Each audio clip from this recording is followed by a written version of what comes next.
This content is coming to you from Wongal, Gadigal and Birrabirragal country, also known as Balmain, where the Global Centre for Social Justice and Advocacy Leadership is located. We acknowledge the traditional owners of the country we share and agree that sovereignty was never ceded.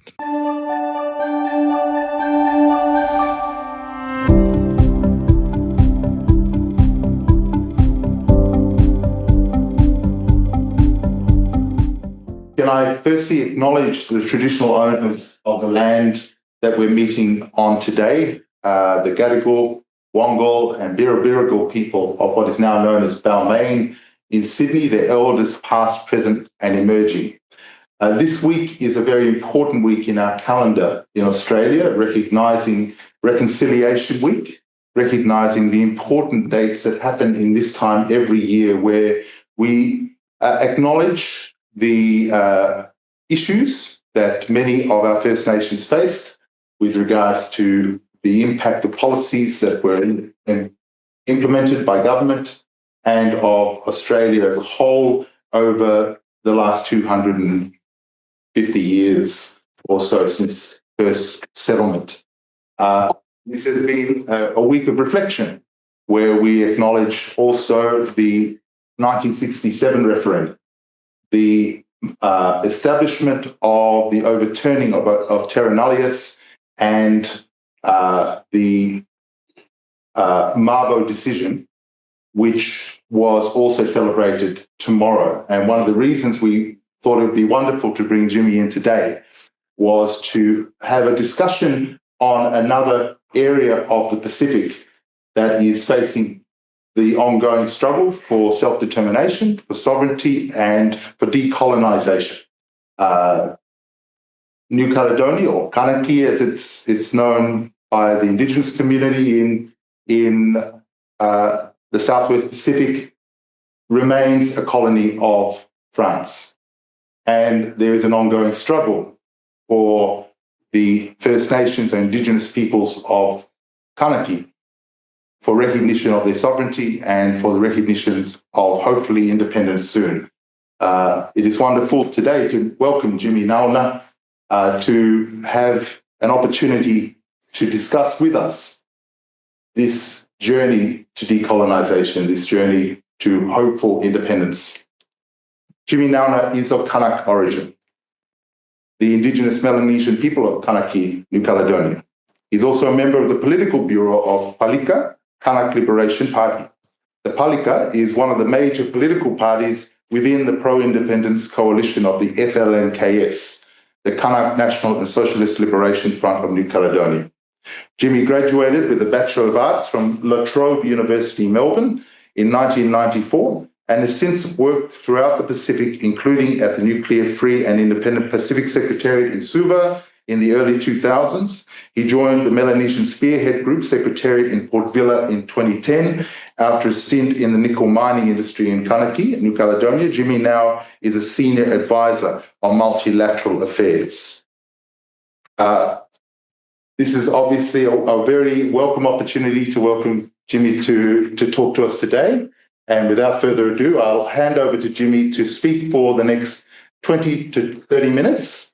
And we'll be following that with some Q&A with some questions from us, but also from the floor. Thank you, Alopi, and thank you, everyone. Thank you, Global Centre, for hosting me today for this webinar. It's a great opportunity for myself to speak to the Global Centre and to friends and partners online today. So I thank you again for that opportunity. Let me also join Alopi in acknowledging traditional owners and custodians of this land where we stand today, where I will be speaking to the Indigenous people of Sydney area, and also recognize past, present, and future generations custodians to the land where we stand today. It's a great opportunity and a privilege to be speaking here at the Global Centre today on the eve of the Mabo Day, which is celebrated around Australia tomorrow, and it's a clear link to what I will be speaking about, with regards to Kanaky, New Caledonia. I'm sure most of you in the room and online are aware of the history and the struggle that we go through in Kanaky, New Caledonia, but I will provide some brief background for the talk today, and then we can go into some question and answer session at the end of the talk. So very briefly, I will be speaking on the history of Kanaky, New Caledonia, and where the struggle all comes from. You can link it to what's happening in other parts of the world, and then the situation today. I think it's very important that people around the region are made aware of the current situation in Kanaky, New Caledonia, and where we're heading in terms of taking the way forward to some forms of full sovereignty or independence struggle for New Caledonia. So having said that, again, let me thank the Global Center for hosting me today.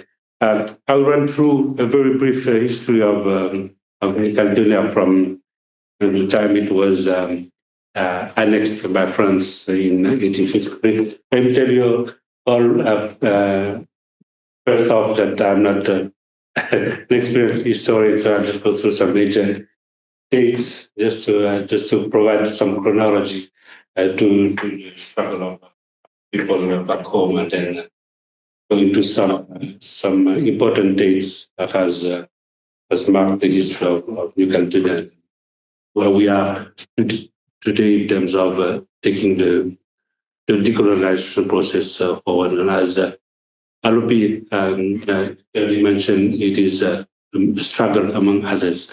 I think in some other parts of the Pacific, they're facing also the same situation. Not without mentioning Bougainville or West Papua, East Timor, which has reached its independence some 10 years ago, and there are some other situations in the Pacific that also needs to be addressed in terms of indigenous rights, political rights, or in terms of social justice and so on. So I think it's important that the region is made aware of the situation in some of these countries and islands which are closer to Australia and New Zealand. I think unfortunately, most people around the region don't know or know very little about what's happening in some of parts of our very close neighbors. Public is made or what's happening. So coming back to the Mabo Day, I was a student in when the highest court of Australia handed down the decision on the Mabo case, and I was following that very closely when I was doing my studies in law at La Trobe University in Melbourne. And to be honest, Koiki Mabo was like a father figure to me. He's Melanesian like myself, and from the very Torres Strait Islands, so somewhere we have some links. People from Torres Straits are also coming down from either Papua New Guinea or from Kanaky. Some I've met in Brisbane when I was still in Australia, so I have a very close connection to people from the Torres Strait Islands. So yeah, it's almost a father figure to me when the High Court decision was handed down in 1994. So it was also pride for people to see at least a one-man fight for the recognition of his indigenous rights over his land and being finally recognized, and in some ways annihilating this whole concept of terra nullius that has been like the founding principle of colonization all over the world. And we in Kanaky, New Caledonia have known that also in the past, and that's how France has decided to annex New Caledonia in 1853 and making it a penal colony for almost for many years. I think between 58 to the 1920s, most convicts and high criminals in France were sent to New Caledonia and made a penal colony. So I think a lot of people don't know that New Caledonia, just like Australia, during the COVID period, was also a penal colony. So that's where I think the situation today in Kanaky in Canada stems from is that our people have been outnumbered by deliberate policy of outnumbering our indigenous people for some reason that's only known to those in the decision making at that time. So stemming on from there in 1878, that was the first. So that never meant that meant a lot of resistance from the Kanak people, in particular. And the first biggest Kanak revolt was in 1878, and most of you must have heard of. It was led by Chief Atai in the center of the island, spread over to the east coast and up north.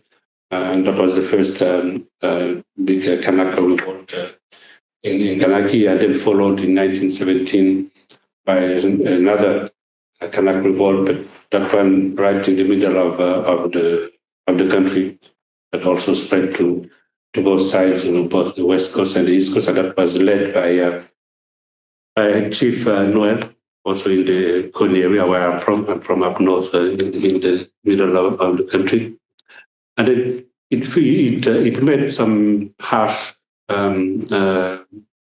trashed by of course the colonial forces that displaced people all over the country, and which is also today a source of conflict among the Kanak population, because people have been displaced from their traditional land to other traditional lands. So those are main causes of where we are today in terms of trying to find some middle ground between what people at home want to pursue in terms of the future for the country, and what the needs are for Western civilization, what France wants from the country.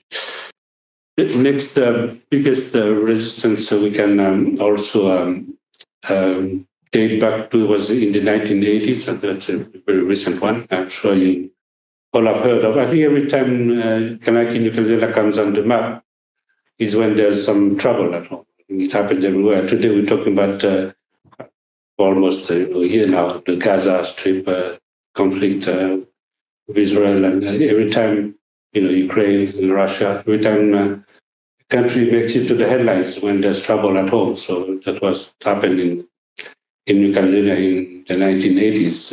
There was some, but what they call as the events, but it was a major uprising as well in 1984, which went for some years, and there was a lot of victims, a lot of people who also been killed during that period. So that's also marked another major resistance from the indigenous people, and always because of the colonial policies that were applied by France in terms of land dispossession, and in terms of if we go back to the history of New Caledonia during that time of penal colony and settlement, Kanaks were packed into reserve and were not allowed to travel around freely. They had to get authorization from the police or from the colonial administration to be able to leave the so-called reserve. So that was during what they called the Indigenous period. And during that time as well, indigenous people were not recognized as full citizens of France, although we are claimed to be a French colony. So we were not given the right to vote until, I think, 1957. That I think 1946, some starting to be able to vote, but general Kanak population were not allowed to vote until 1957, so which is and again, voting is one of the major causes of this whole ongoing conflict. And what happened last year is basically just directly linked to the voting rights of the indigenous people. So 1984 was also a major date in the Kanak resistance to colonial rule. It made a lot of victims, like I said, and then ran into 1998, which was another major date in our struggle, and also made a lot of victims. You must have all recalled the massacre on the island of Buea that made about 19 deaths among our Kanak militants, and also on the other side with the French troops and so on. So that was the major uprising that led to the peace agreements, which they called the Matignon Accord in 1988. To find a way forward, to find some peaceful solution to the conflict in New Caledonia. So they had to start off the negotiations in Paris and reach an agreement so that we come out of this cycle of violence that had made so many deaths and things, and a lot of families have been displaced as well during that period. So 1988 was the signing of the Nouméa Accord, of the Matignon Accord, which set out a peace plan for reconstruction, reconciliation. So we're talking today about the Reconciliation Week following the Mabo case. This is what we went through as well in 1988. We had to rebuild the country, reconcile communities, and work towards a new future for all the different communities in New Caledonia. The Nouméa Accord also provided for rebalancing of powers. So New Caledonia's main economy is based in the south, what they call today the Southern Province. That's where major economy is, and the rest of the country is basically a rural economy. So part of the challenge of the Matignon Accord was to rebalance the economy to give more power and competencies to the other two provinces. So in New Caledonia, we have three provinces. You have the Southern Province, which is around the Nouméa suburbs. And then you have the Loyalty Island Province, which are the three major islands outside of the mainland. And then the Northern Province, which is mainly a rural province, majority of Kanak population. So the challenge of the Nouméa Accord was to rebalance the economy, provide some more competencies to the other two provinces to be able to run their own public policy in terms of education, economic development, cultural policies, etc. So that was the challenge that was the roadmap for the Matignon Accord in 1988. So at the end of the 1988 the peace process, they were meant to also train a lot of especially local youth, to be able to take up some highest position in the public administration or to run businesses. So they run this program that is called Caledonia, which is meant to send a lot of locals to France to get trained and come back and take over some positions within the public administration. At the end of the 10 years peace plan, it was also meant to go for a referendum on the political future of New Caledonia. But before they reached 1998, local political parties agreed that the 10 years peace plan was too short to prepare for the country to go for a referendum on self-determination. So they decided to negotiate a new agreement that would take over from the Matignon Accord.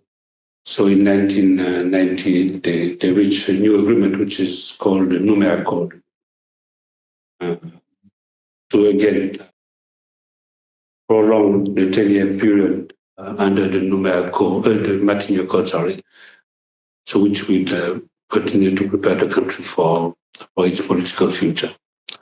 So 1998, they signed the Nouméa Accord in Nouméa on May 5th, I think, 1998.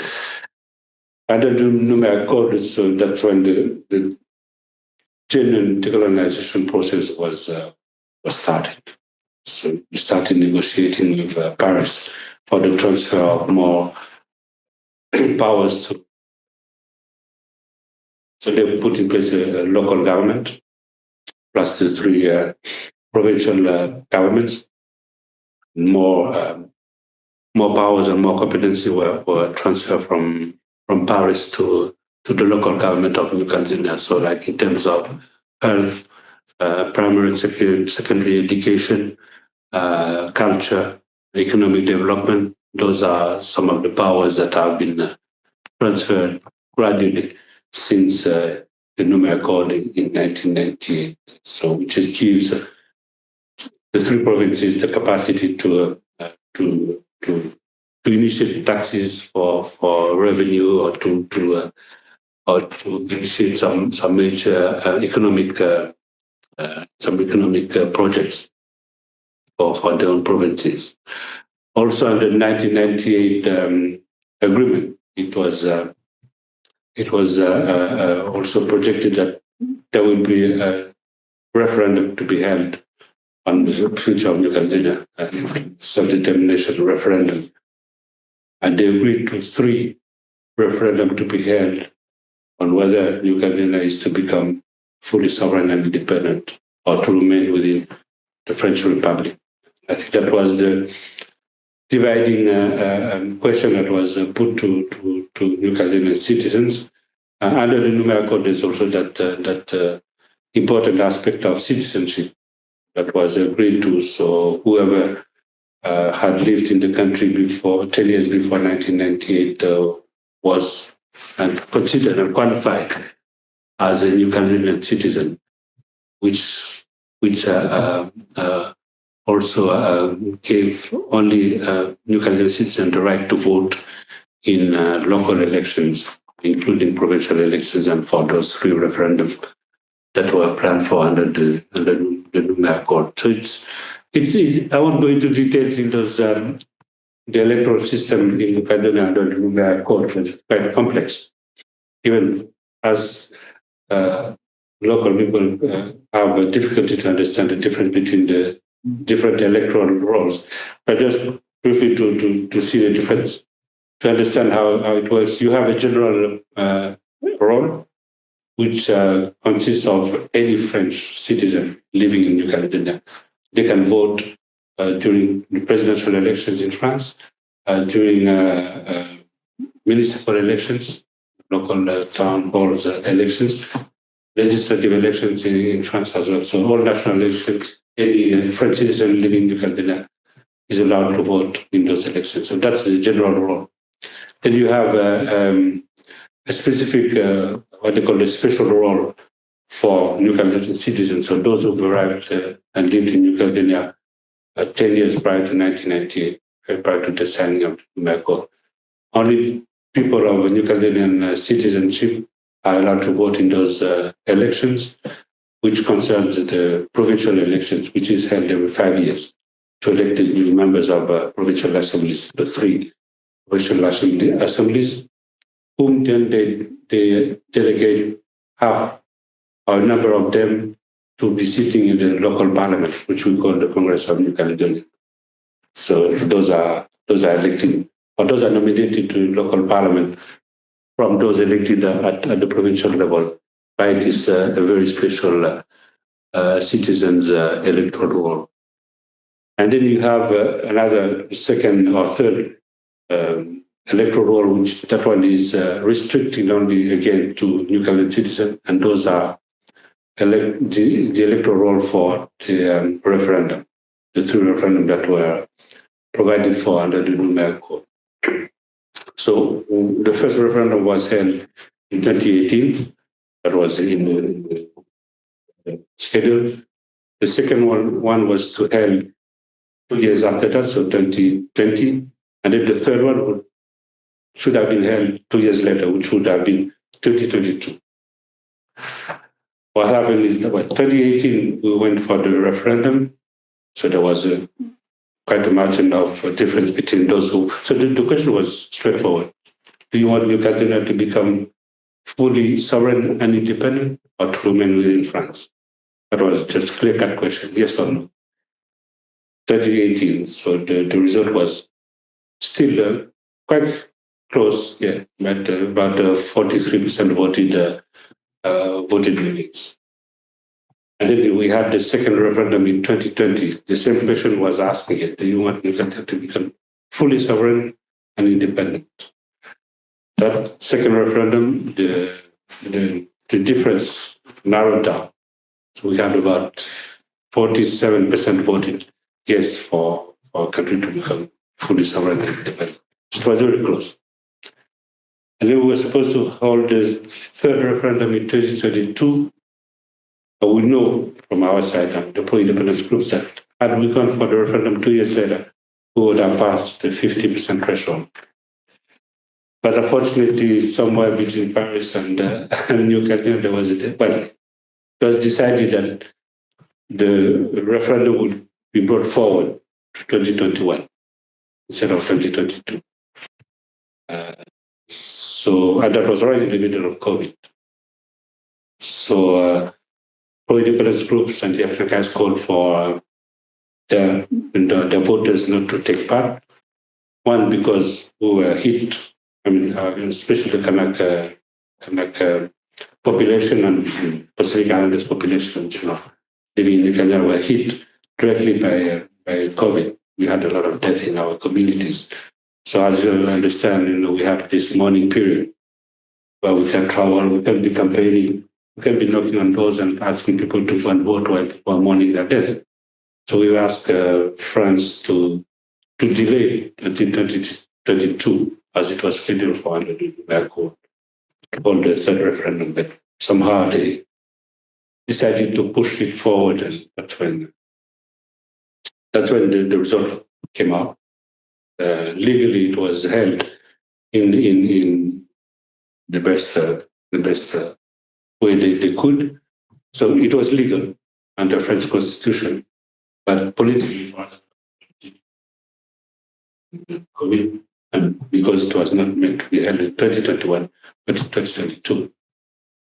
So the result came out: 98% of people voted for New Caledonia to remain within France, but more than 50% of people didn't take part in that referendum, especially us, the indigenous Kanak people, who are the first colonized people of the country and whose right to self-determination was shared with other communities back in 1983, when we had what they called the Nabil-le-Roche negotiations in France.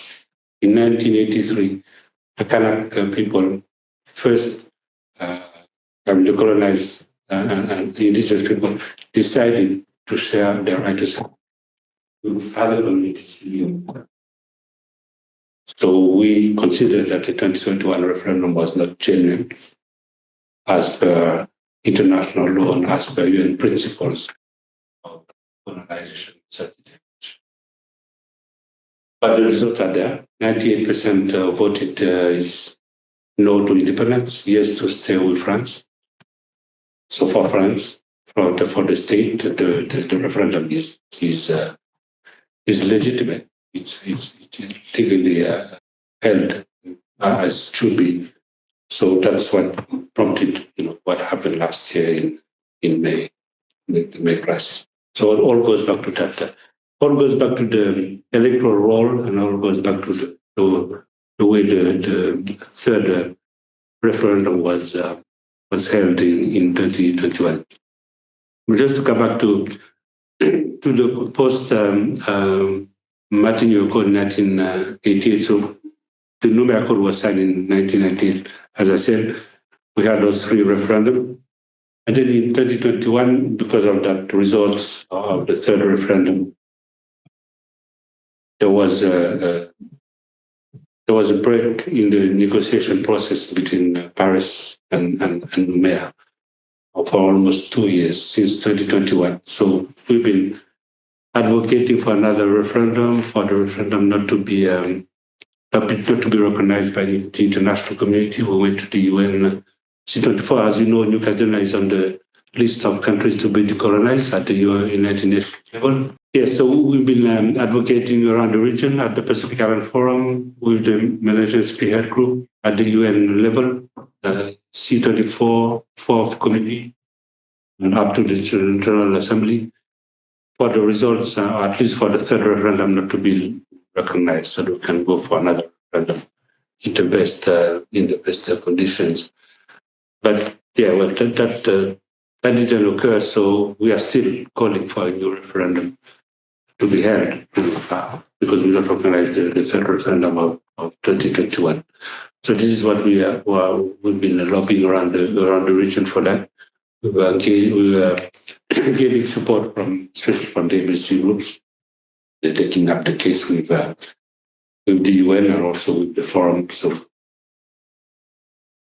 there's been also an attempt at putting a resolution to ICJ, International Court of Justice, to provide an advisory opinion on the legitimacy of that, so that to eventuate. But for now, we keep advocating for that as well. So why the situation that happened last year has blown up? It's just basically because there's been all this that's been happening since the 2021, the referendum, and people have lost jobs and everything like that. So that's what. Speaking of benefits of these two accords, the peace accords of 1988, Martin Accord, and the Naouna Accord, there's been a lot of money poured into the country, billions and billions of euros every year by France. Of course, it helps rebuilding infrastructures and economy, but it doesn't trickle down to the grassroots level. That's what also brought into crisis last year, and we must have seen on TV and in the media. At most happened around Nouméa, mainly because our people in the city have been pushed to some suburbs where there's no facilities for jobs or healthcare, nursing, etc. So that's where mainly the crisis happened last year. It was mainly led by the youth in the city, in the capital city of Nouméa, and mainly around the suburbs. So there's been some violent clashes between the police forces and the youth. And what prompted that is, as I said, the social injustice situation that people are facing in the capital city. There's a lot of people moving to town to find jobs, but they can't find housing, they can't find employment and or any basic services.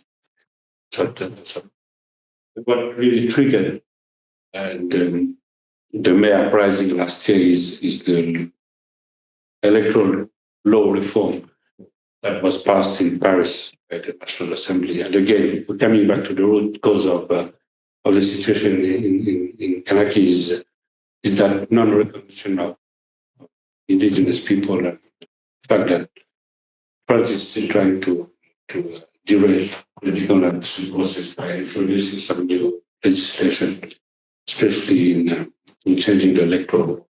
Speaking of those two special rules that are restricting to New Caledonian citizens only. And the attempt last year by Paris was to open up those two special rules for any French citizen coming to New Caledonia to being able to vote either for these provincial elections or for a new referendum that might come in the future.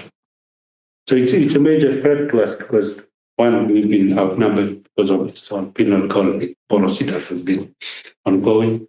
In 1975, that time the Minister for Overseas Countries, at that time it was called the Minister for French Colonies, clearly enacted a policy for France to send in really migrants as they can to outnumber the Kanak population, so that whenever we come to vote on independence, we'll be outnumbered. So that deliberate policy of colonization is still ongoing today, probably in some different forms, more legal ways, but it's still the same colonial policy that we experience in New Caledonia. So what prompted the crisis last year was basically that the attempt to change the electoral roll for the referendum for local elections. Yeah. And so what you need to understand as well is that New Caledonia being, French, still a French territory, is also part of Europe. So anyone from Europe can come and settle in New Caledonia and vote in any election. It could be Spanish, it could be German, it could be anyone, but they can come and have the same rights as any local. So that's we try to enact some legislation to local employment for our local population, but that worked in the public sector, but not in the private sector. Private sector can just recruit anyone they wish. That's another chat for us as well. Yeah. Yes.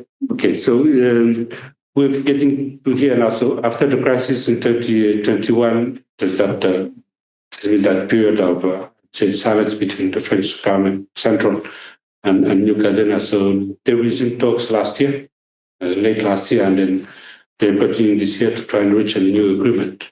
And because they realize that there needs to be another referendum for New Caledonia to decide on its own future. So that's what we're negotiating at the moment. So there's been talks ongoing with the French government. Very recently, as last month, the Minister for Overseas Countries was in New Caledonia, holding talks with different political parties. They're trying to reach a new agreement that will set out a new calendar towards a new referendum on self-determination that we hope will happen in the next 5 years at the most, while New Caledonia citizens, this time it's restricted to citizens of New Caledonia, will be able to vote in the future of New Caledonia. And this time it won't be that this is a negotiation we as pro-independence parties are bringing to the table for France and non-independence parties to consider. This time it won't be a referendum on whether or not we want to stay with France or not, or become independent, but definitely a referendum on independence. But whether with France or in partnership with France or in some ways, but independent, fully sovereign, then we can negotiate with Paris on some forms of partnership in terms of sharing powers, because we don't have capacity for defense of other whether guarantee or not. There are sovereign powers that we cannot exert. We don't have the competency or the capacity. So those would be the powers that we need to negotiate with Paris, and with whom we can share partnership on those powers. But for the rest of the powers that have been transferred in our code, they will remain as such between reaching new referendum of the future. So this is where we are at the moment in terms of negotiations. France has put on the table almost the same project as we pro-independence groups are putting forward, which is, and this is the first time France has made a clear stand on that, is that they also wish to put a new referendum to, or put independence to a new referendum, and then we can negotiate the way out with France. So this is a new situation for us. It's encouraging. So I think in some ways it needs also to get the support from the region, especially Australia and New Zealand, who have very close ties with Paris in terms of the Indo-Pacific strategy and in terms of how they see the role of France in the region. And I think it's a win-win situation that we can reach an agreement where New Caledonia exists to full sovereignty and independence, and then negotiate with Paris, with whom we can share partnership on those powers. So we can probably have some forms of partnership with Australia in terms of defense or pretend that needs to be discussed with other partners. But definitely we are in a situation where this is the only way out for a peaceful future for New Caledonia. I think one of our great and very regretted leader, Jean-Marie Chiba, has always said that as long as there's a Kanak in Kanaky, New Caledonia, they will always cause trouble. So better go for independence than you have a peaceful future for New Caledonia. I'll stop there and we can have a chat later. Thank you. Thank you, Jimmy. That's a wonderful, wonderful overview. And really, I think for many people in the room, just understanding this history of struggle, of recognition of self-determination and sovereignty, of recognition of the rights of the Kanak people, in New Caledonia, but also understanding that there is a correlation with our own history as well. That, we've had this path of journeying in reconciliation, but also understanding of the importance of self-determination and sovereignty.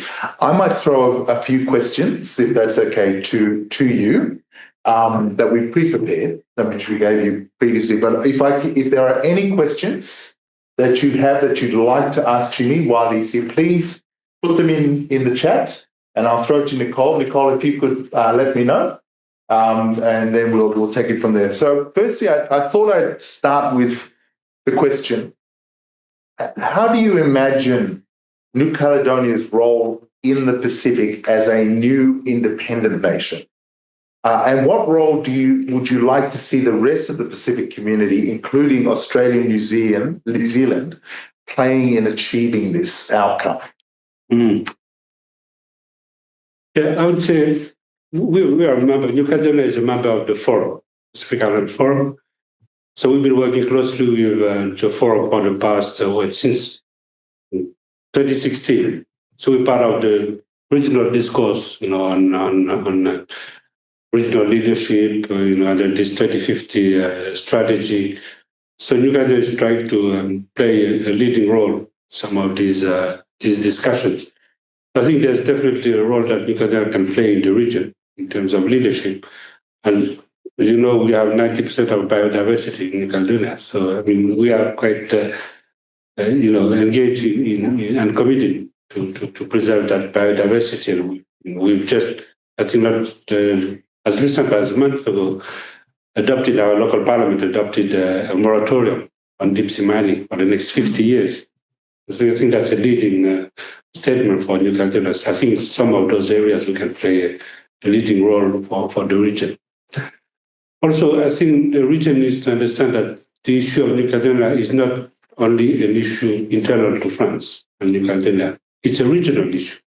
It's first and foremost an issue, a question of regional political stability and then economic prosperity. We have a lot of resources. Nickel is our first resources.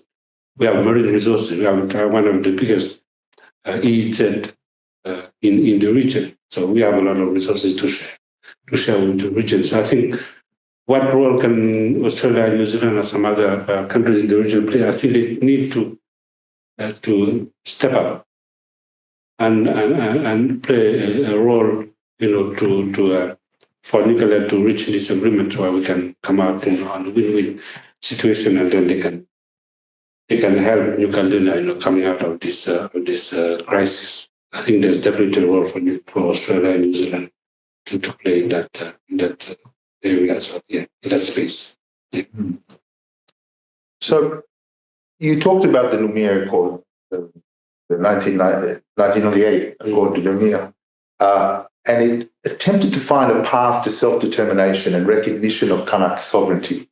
But it seems that this has not translated into everyday reality. What do you think is a way ahead for the country, bearing in mind the challenges for Kanakys, Indigenous people, to be recognised in the economy, in everyday life, if you like, as citizens of equal status and who have access to that? Is there a journey there that needs to be made within New Caledonia alongside, obviously, the pathway to independence? Yeah, definitely. I think what also prompted, what prompted the crisis last year is mainly social injustice. We've had 20 years of peace accord and peace agreement, and a lot of money put into the country for economic development, but it didn't trickle down to the grassroots level. I think there's definitely some work to be done there to get people up to the level so that they're able to get employment, to be educated, and so on. So definitely there's a role to play, and there's a lot of programs in the region talking about RECs, programs, seasonal working programs, and training for island populations. I think there's definitely there some ways for New Caledonia to also benefit from those programs to build up capacity of people to be able to run their own business. role played by the region. I might throw, if it's okay, Nicole, are there any questions online? Yeah, we've got a few questions. I might just go to this question, which follows on well from Jimmy's last response, which is, given the tensions that surfaced in 2024, how do you see the continuation of the ideal of a common destiny in the nation's future as part of the rebalancing efforts? And perhaps give a little bit of context definition of that term common destiny, which might not be familiar to everyone else in the public, if possible. Thank you, Nicole. Yes, common destiny is a word that's been coined since the 1988 Matthew Accord. It was coined by one of our great leaders, Jean-Marie Chibao, basically saying that people should find a way to live together and build a future together, of different communities. And this is where it's a big challenge for New Caledonia, because for us, if you look at the country, people up north are already living that concept of common destiny. You find mixed families, mixed villages, people living together, whether they're of European descent or Indigenous people. And so that's already something people live in their daily lives. But I think the politicians have used it around and trying to stir up trouble, if I would say that, among people, especially in the South. So it's a big challenge to have that concept materialize in some parts of the country, just because there's such disparity in terms of social justice between the haves and the have-nots. So when you talk about common destiny for someone who lives in the poor suburbs of Mea, as compared to one who lives on the in the hyper suburbs of Answata and along the beach, Seafront, it sounds different. So there's definitely a challenge there for so definitely there needs to be some effort to be put into that. And how can we address that? Basically addressing the issue of poverty, the issue of social injustice, the issue of youth, women, violence in families, and etc. So, yeah. It has to come from the bottom up, and not just being a slogan that, or just a word that politicians use in their speech, just to appeal to voters when it comes to those elections. Jimmy, I'll throw to another question in a minute to Nicole, because I know there's possibly a few on there. But I was quite interested in terms of the impact of major power rivalry in the region. And, obviously this is creating a different dynamic to what was the case perhaps even 10 years ago. And is this a setback to Kanak aspirations for decolonisation, given France's perceived role as a strategic partner in security terms for Australia, New Zealand, the US and others, in the context of where we're at with major power rivalry in the region? Yeah, definitely. It's a very different context from 10 years or 20 years ago. But we are very much aware of the context today, the geostrategic context where we are in today in our struggle for independence. And as I said before, there's definitely a role that the region can play, and in particular Australia and New Zealand, in terms of helping New Caledonia and France reach an agreement where it's a win-win situation. We aspire for our right to self-determination and independence and being able to exercise our rights in our homeland. France has also interest in the Pacific. Everyone knows that. France, Emmanuel Macron, the president, when he was in Sydney, made a statement on the Indo-Pacific strategy from Sydney. So how can we find a middle ground between what France's interests in the Pacific are and what New Caledonia and indigenous population and people living in New Caledonia want for the future? And half of New Caledonia are European descent, but they don't want to go back to France. They don't know what France It's like, so they all aspire to live in New Caledonia, to find a solution for New Caledonia. So in terms of the geopolitical dynamics in the region, whether Australia, New Zealand, the US, the Indo-Pacific strategy or Indo-Pacific allies have a role to play in that, in helping France and New Caledonia find a middle ground agreement, a win-win situation for a way out. We are very conscious as a independence movement that the context is different today. The Pacific is the new center of the world in terms of geopolitics, but we definitely are aware that we can play a role in the region as a new independent nation.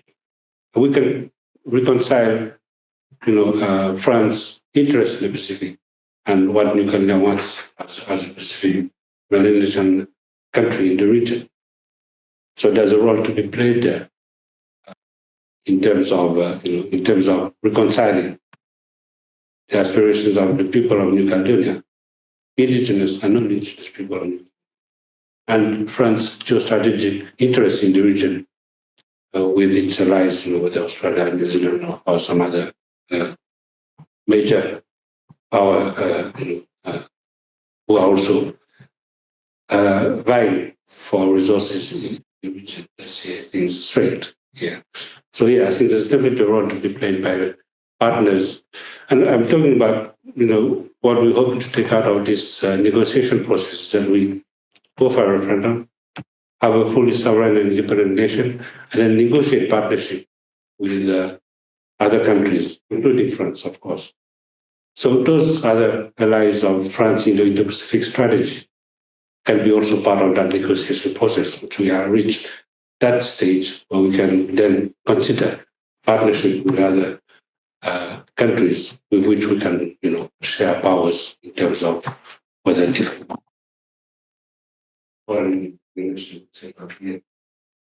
definitely a role to be played by everyone. If we really want, and we have the political will for stability in the region, I think that's the only way out. Thank you, Nicole. Anything further on your side? Just checking. I have one here. Well, let's go back to the issues around the electoral roll and voting on the referendums. There's a question about what was the objective of the Macron government last year in possibly in putting to the vote and changing France's constitution to open up that electoral body. What was Macron's objective in changing the electoral roll? And what was driving that? I guess what was the drive behind that push to open up the electoral roll? Well, the former government who initiated the constitutional reform for opening up the electoral roll last year considered that the Naouna Accord had come to an end after the third referendum in 2021. So for them, the restriction of the electoral roll was no longer legally valid. And they did seek advisory opinion from the European Court of International Court, or Human Rights Court, sorry, European Human Rights Court. Also the State Council, but both gave different opinion. But for the Macron government, or at least it was Darmanin, Minister Darmanin at that time, who was minister, who decided to open up the electoral, basically because they considered that after the third referendum was held in 2021, Naouna Accord was no longer applicable, which means the restriction of electoral roll was no longer legally valid. So they had to open up the electoral roll for any future elections. So that's what prompted the crisis last year. Yeah. Thank you. I might open the room up here, and sorry for everyone online who didn't get to ask, but just in case there are questions on the floor for those in the room. Jimmy, if not, I can throw one more, and then we'll throw one last one, if that's okay, Nicole, on your end. My question, Jimmy, is you talked about common destiny, and obviously you don't want it to be a slogan, you want it to be something that motivates people. Seeing that the population in New Caledonia is roughly 50% European, do the Europeans that live in Caledonia see that as a good way forward? Does that enable them to work better with the Indigenous people of New Caledonia? Yeah, definitely. Like I said, half of the population are already living this common destiny concept in their daily lives. We have mixed marriages and mixed populations, especially up north of the country. I think the challenge is mainly around the capital city, where there's a lot of disparity among populations and communities. People hardly mix up, in their daily lives. So, but yeah, as I said, half of the population of Ukraine are descendants of settlers, those who have made the peanut colony the past. So they don't intend on, they don't recognize France out there as their country. So they'll be, they'll have to live in New Caledonia, they'll stay on. So definitely there's a way forward for the common destiny. It just needs to be, there are measures to be taken by decision makers to make that happen. Otherwise, it's just a slogan, political slogan before elections. And this is what we're hearing at the moment because we're going for elections at the end of the year. Now and then they're putting up as a flag just to get some more votes.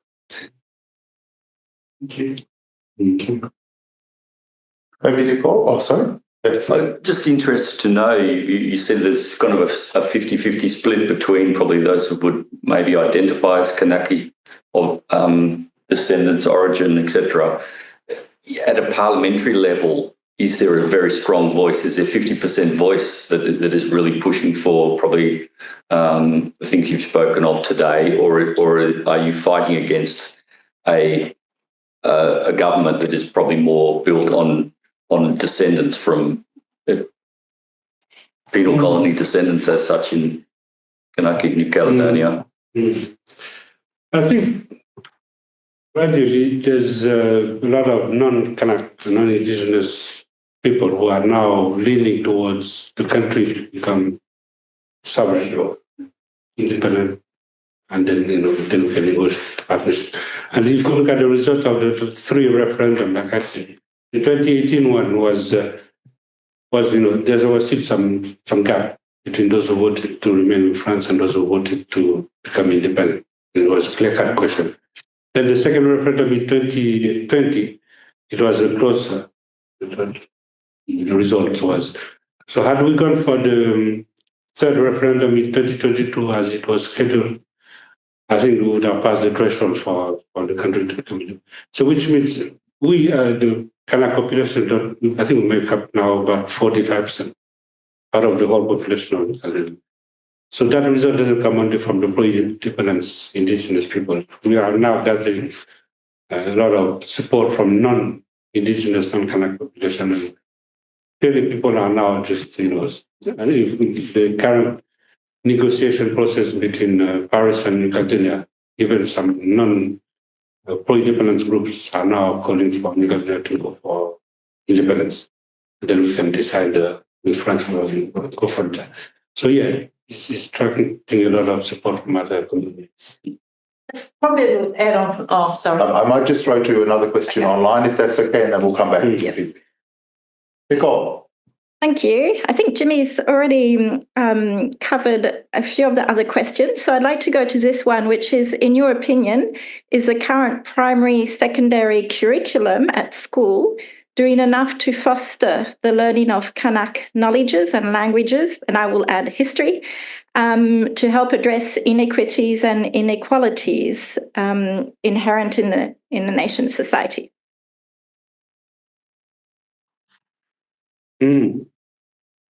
Yes, I said before that under the Noumea Code, there's been gradual transfer of powers from Paris to Noumea. So secondary and primary and secondary school is also part of the powers that have been transferred under the Noumea Code. there's also been a work done to sort of revise, the curriculum so that we, have more on the history of New Caledonia than history of France, or at least history of the region.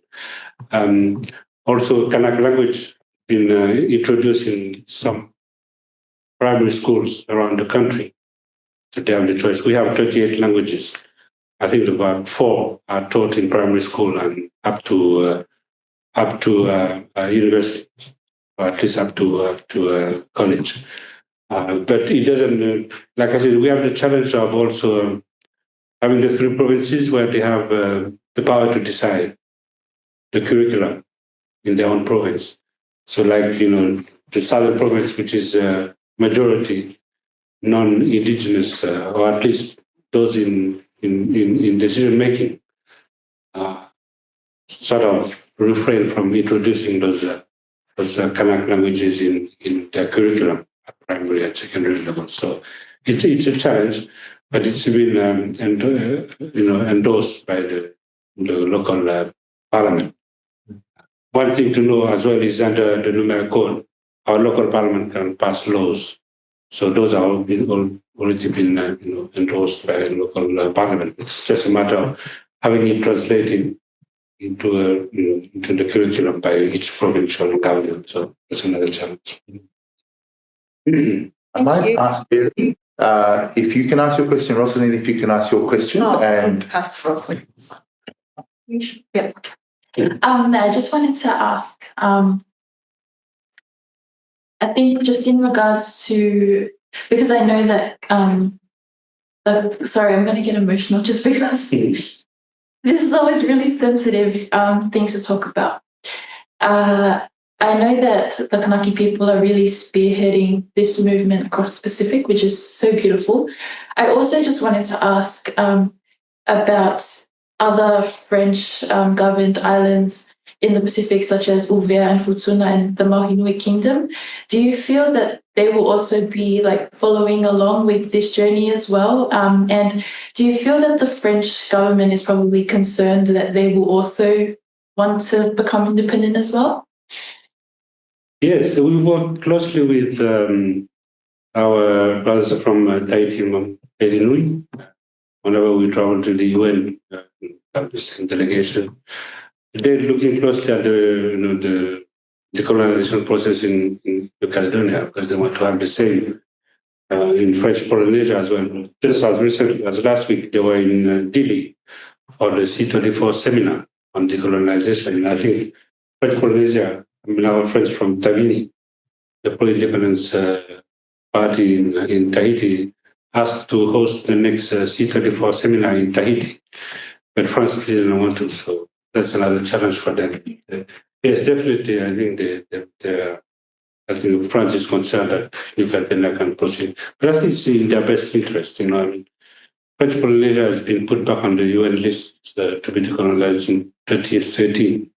So it's going through the same process, and France, under UN obligations, has to report to C24 every year on progress made in terms of decolonization, whether in Kanaky or in Tahiti. So it's also held under UN scrutiny because of the fact that now French Polynesia is on the C24 list of countries. So I think, in the interest of not having some pockets of instability in the region again, the issue of French Polynesia, as much as the issue of Kanaky, needs to be addressed. By France as their missing power. Barry, do you want to?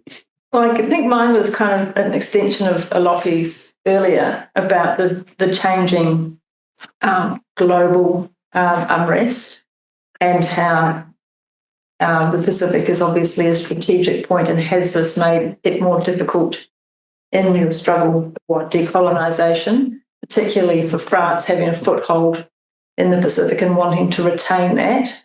And also, and further to that, I guess, is there a way? Obviously, education has been part of the shared interest or the shared capacity building over time for to take on sovereignty. Are there other steps that can be that France can potentially relinquish as a part of the roadmap? Yes, some under the new code, as I mentioned, some powers are transferred. Now, under the negotiation process that we are currently going through, we're also negotiating for some of these sovereign powers to be transferred gradually to New Caledonia. So, for instance, in terms of foreign relations, it's a shared competency now between France and New Caledonia. So, for instance, New Caledonia is a member of the forum, so we can attend forum meetings, we can sign regional agreements, trade agreements with partners in the region. So it's a shared competency between Paris and Caledonia. So what we're asking for is that more power in terms of foreign relations be devoted to New Caledonia. So I think Paris is ready to relinquish 100% of powers in terms of foreign relations to New Caledonia, as long as we remain within the obligations of France and international law. So that's good progress.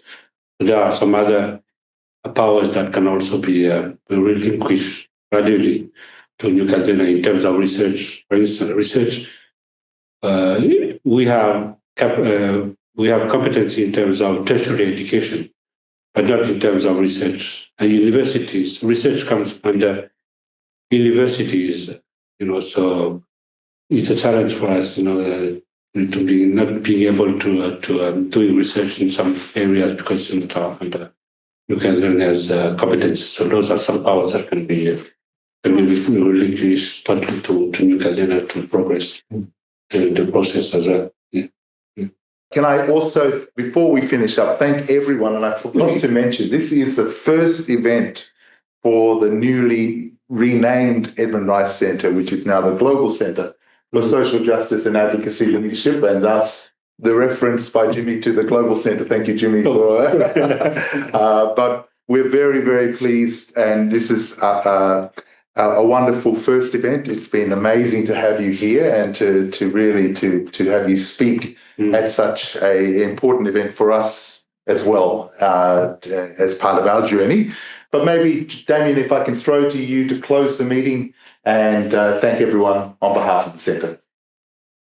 Thanks so much, Lobby. And just to say thank you so much to Jimmy for coming all the way here to the Edmund Rice Centre and for talking to us and educating us about the struggle for independence and decolonisation.